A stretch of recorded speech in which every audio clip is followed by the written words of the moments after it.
Hello students, welcome to our online chemistry class and your chapter amine is going on and इसमें हमने last class में क्या पढ़ रहे थे, preparation method of the formation of amine. ठीक है, एमीन को कैसे फॉर्म करते हैं उसके मेथड। तो इसमें नेक्स्ट मेथड है हॉफमैन ब्रोमेमाइड डिग्रेडेशन रिएक्शन। ठीक है, तो ये यहाँ पर जो हॉफमैन है वो क्या है, एक साइंटिस्ट का नाम है, केमिस्ट का नाम है, जिसने ये रिएक्शन दी है, जिसने डेवलप किया है ये मेथड। एंड इसमें ब्रोमीन और एमाइड हम लेते हैं। ठीक है, एमाइड को ब्रोमीन को की रिएक्शन है ये। ठीक है, और डिग्रेडेशन इसका नाम इसलिए है क्योंकि इसमें जो एमाइड लेते हैं, जितने कार्बन एमाइड में प्रेजेंट होते हैं उससे एक कम कार्बन एटम का इसमें एमीन फॉर्म होता है। ठीक है, तो हॉफमैन ने डेवलप किया है method for the preparation of primary amine by treating and amide with bromine in an aqueous solution. Aqueous है और इथेनॉलिक सॉल्यूशन और ऑफ सोडियम हाइड्रोक्साइड। ठीक है, तो यहाँ पर हमने क्या लिया है, एमीन, यहाँ पर एमाइड है ये RCONH2। CONH2 जो ग्रुप होता है वो एमाइड ग्रुप होता है। ठीक है, तो यहाँ पर ये क्या है, एमाइड है, प्लस इसमें एक मॉलिक्यूल हम लेते हैं ब्रोमीन का। ठीक है, Br2 का ओनली वन मॉलिक्यूल लेते हैं और ये 4 NaOH हमने लिया है, सोडियम हाइड्रोक्साइड। ठीक है, जब इसकी रिएक्शन होगी तो इसमें क्या फॉर्म होगा, ओनली ये समझ लो आपके CO जो ग्रुप है, जो CO ग्रुप है वो यहाँ से हट जाएगा। ठीक है, यहाँ पर क्या आ जाएगा, RNH2। तो यहाँ पर जो एमीन फॉर्म होगी उसमें जो कार्बन होगा, एक कम कार्बन प्रेजेंट होगा जितना एमाइड में है। ठीक है, तो यहाँ पर इसलिए कार्बन का क्या हो रहा है, डिग्रेडेशन हो रहा है। ठीक है, और Na2CO3 बन जाएगा plus 2 NaBr and plus 2 H2O। ठीक है, तो this method is known as Hofmann bromamide degradation reaction. तो नाम से ही पूरी रिएक्शन इसमें क्लियर है। नेक्स्ट देखिए, इसमें नेक्स्ट एग्जाम्पल देखिए 13.2, right chemical equation for the following convergence. ये फॉलोइंग कन्वर्जन कुछ दिए गए हैं इसमें, CH3CH2Cl इंटू CH3CH2CH2 NH2। ठीक है, इसमें क्या है, क्लोरोइथेन दी गई है और क्लोरोइथेन को किस में कन्वर्ट करना है, हमें एमीन में करना है। ठीक है, किसमें, प्रोपेन 1 एमीन में कन्वर्ट करना है। तो कैसे करेंगे, तो हमें पता है कि जहाँ यहाँ जो क्लोरीन ये है, क्लोरोइथेन दी गई है, तो पहले उसको कन्वर्ट करना होगा प्रोपेन नाइट्राइल में। ठीक है, प्रोपेन नाइट्राइल में हमको इसको क्या करना होगा, चेंज करना पड़ेगा। जो Cl है उस ग्रुप को क्या है, साइनाइड में चेंज करना पड़ेगा। तो ये किससे होगा, इन द प्रेजेंस ऑफ, जब हम इसकी रिएक्शन कराएंगे NaCN। ठीक है, इथेनॉलिक NaCN से हम जब इसकी रिएक्शन कराएंगे तब ये कन्वर्ट हो जाएगा CH3CH2Cn, मीन्स प्रोपेन नाइट्राइल में चेंज हो जाएगा। और हमें पता है नाइट्राइल को एमीन में कैसे चेंज करते हैं। ठीक है, तो कैसे होता है उसका कन्वर्जन, विथ रिडक्शन अगर हम इसका कराएंगे, नाइट्राइल ग्रुप का रिडक्शन कराते हैं तो वो एमीन में चेंज होता है। क्लियर है। नेक्स्ट भी इसमें क्या है, बेंजाइल क्लोराइड दिया गया है C6H5CH2Cl। सेकेंड रिएक्शन में क्या है, यहाँ पर ये बेंजाइल क्लोराइड दिया गया है। तो यहाँ पर भी हमें क्लोराइड को किस में चेंज करना है, साइनाइड में चेंज करना है, नाइट्राइल ग्रुप में चेंज करना है। ठीक है, तो फिर से इथेनॉलिक NaCN से रिएक्शन कराएंगे इसकी और ये कन्वर्ट हो जाएगा यहाँ पर नाइट्राइल ग्रुप में। ठीक है, बेंजाइल साइनाइड या फिर क्या कह सकते हैं, इसका क्या नाम है, phenyl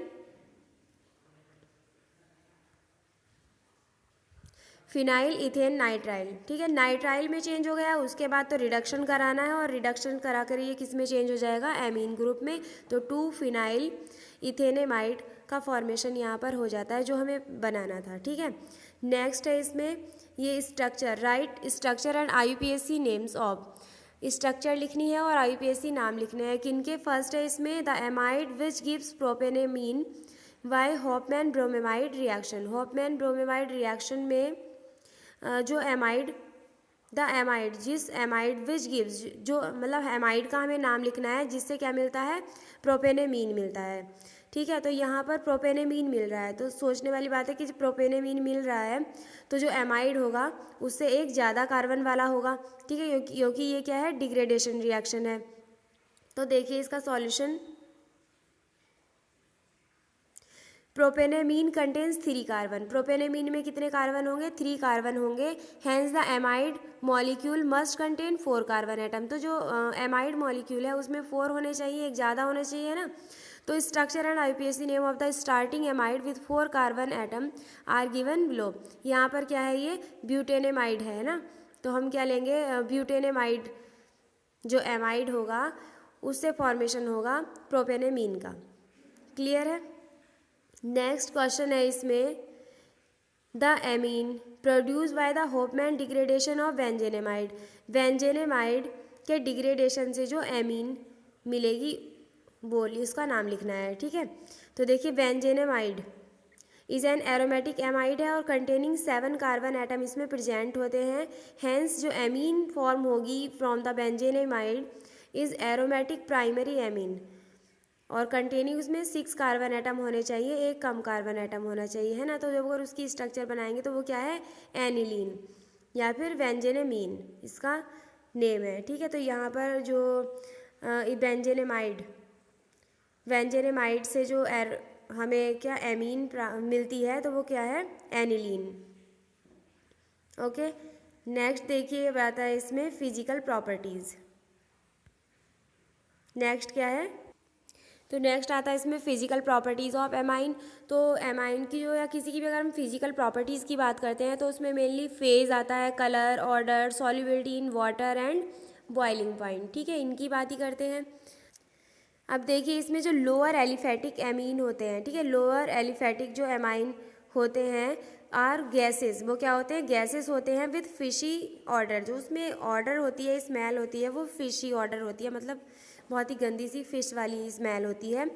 and primary amines with 3 और more carbon atom are liquid. लेकिन जो प्राइमरी एमीन्स होते हैं वे जिसमें 3 या 3 से ज़्यादा एटम हो, कार्बन एटम प्रेजेंट हो, वो लिक्विड होते हैं। Still higher ones are solid, और उससे ज़्यादा जैसे जैसे मॉलिक्यूलर मास बढ़ता है तो वैसे वैसे वो गैसेस से सॉलिड में चेंज होते रहते हैं। ठीक है, तो बहुत लोअर एलिफेटिक एमीन जो होंगे वो तो गैसेस होंगे।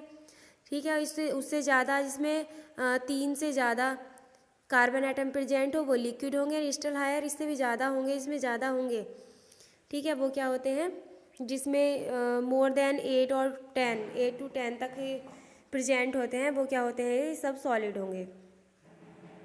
ठीक है, तो इसमें देखिए aniline and other aryl amine are usually colourless but get coloured on storage due to atmospheric oxidation. जो एनिलीन है और अदर जो एराइल एमाइंस की बात चल रही है, एराइल एमाइन होते हैं वो यूजली कलरलेस ही होते हैं। ठीक है, लेकिन वो क्या है, उनमें जो कलर आता है, ठीक है, get coloured on storage due to atmospheric oxidation. अब देखिए lower aliphatic amine are soluble. अगर सॉल्युबिलिटी की बात करें वाटर में सॉल्युबिलिटी की, तो जो लोअर एलिफेटिक एमीन जो होते हैं are soluble in water because they can form hydrogen bond with water molecule. क्योंकि भाई हाइड्रोजन मॉलिक्यूल के साथ क्या है, हाइड्रोजन मॉलिक्यूल क्या है, पोलर है, तो ये क्या है, उसके साथ बॉन्ड फॉर्मेशन कर लेते हैं जो लोअर एलिफेटिक एमीन होते हैं, तो इसलिए वो क्या है, वाटर में सॉल्युबल होते हैं। ठीक है, however solubility decreases with increase in molar mass of amines due to increase in size of hydrophobic alkyl part. जो एल्काइल पार्ट है अगर उसकी चैन लंबी होगी, हाइड्रोफोबिक नेचर उसमें ज़्यादा होता है, तो हाइड्रोफोबिक नेचर के कारण क्या होगा, उसमें हाइड्रोजन बॉन्डिंग नहीं हो पाएगी और इसलिए वो सॉल्युबिलिटी भी उसकी डिक्रीज करती है with increase in molar mass of amines. Okay, जो हायर एमीन्स होते हैं are essentially insoluble in water, वो इनसॉल्युबल ही होते हैं वाटर में। Considering the electronegativity of nitrogen of amine and oxygen of alcohol as 3.0 means 3 and 3.5 respectively. ठीक है,